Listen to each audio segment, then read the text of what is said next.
If you've played The Long Dark in survival mode, you know the feeling of opening a door, thinking you've finally found safety, just to find a body frozen exactly where they fell. You can't help but feel unsettled. In this video, we're talking about 9 corpses that are brutal, tragic, and hard to forget.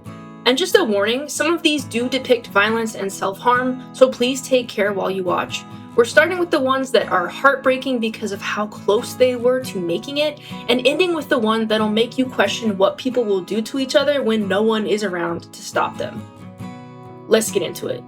Max's last stand is especially painful because it's so relatable. Just over a small hill from the trapper's cabin, which is a shelter that has a bed, a stove, and resources, lays a body face down in the snow. This person was so close. Literally, if they had made it one more hill, they would have been warm and safe. If you've played much of The Long Dark, you know that feeling of dread when a blizzard hits and you realize that you aren't going to make it. And that's probably exactly what this person felt. This corpse feels like that moment and that feeling just frozen in place, and you can't help but relate when you walk past it. Where Max's last stand shows someone who almost survived in the wilderness, our next entry shows someone who found shelter and still didn't make it. The camp office of Mystery Lake feels like one of the coziest and most welcoming buildings in the early game. That is until you head upstairs and find a corpse slumped against the wall in a seated position. It's incredibly jarring. You've just made a fire, maybe you're melting some water or heating up some food and sorting through your loot. You finally feel safe for the first time, and then you turn and you just see them there. This makes staying overnight in the camp office feel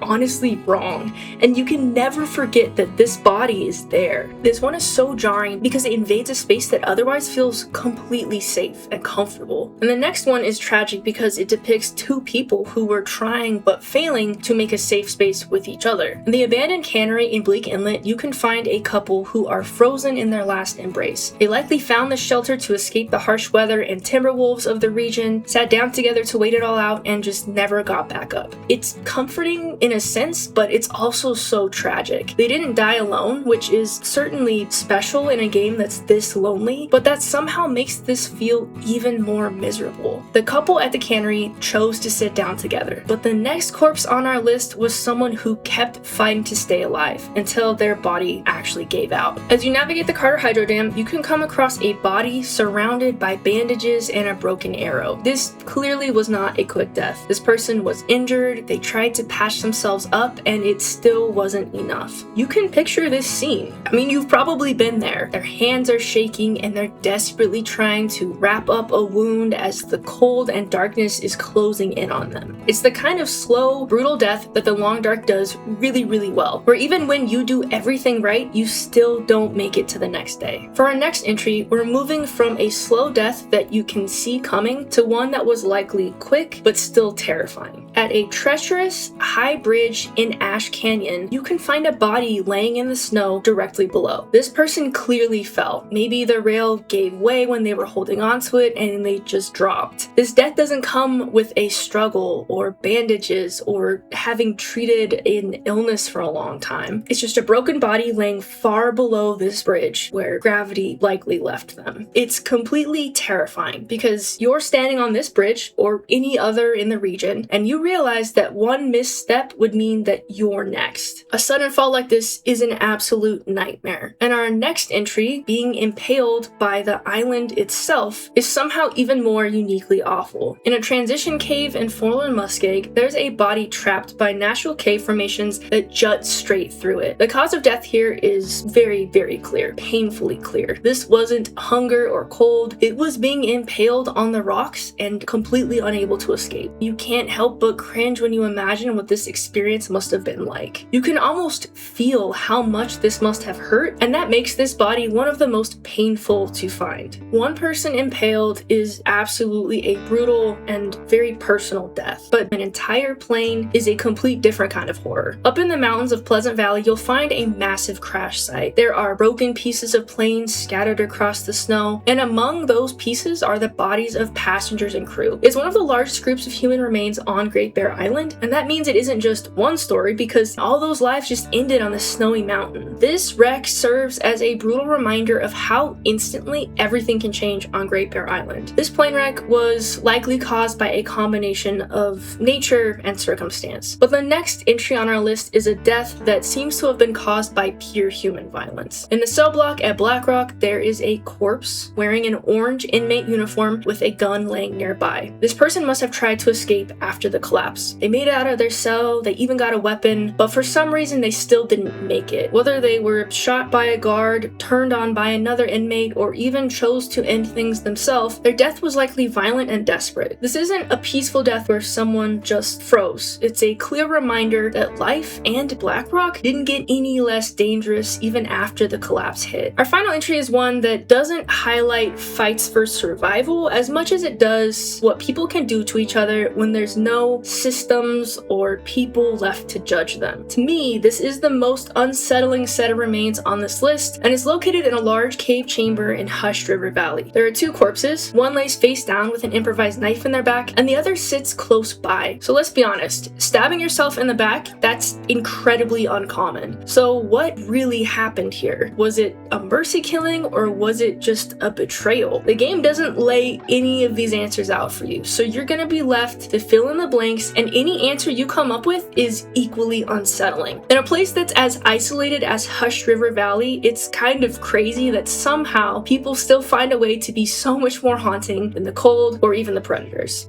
Which of these has stuck with you the most? Did I miss a corpse that still creeps you out every time you find it? Let me know in the comments. If you like more content like this, please like and subscribe, and I'll see you in the next one.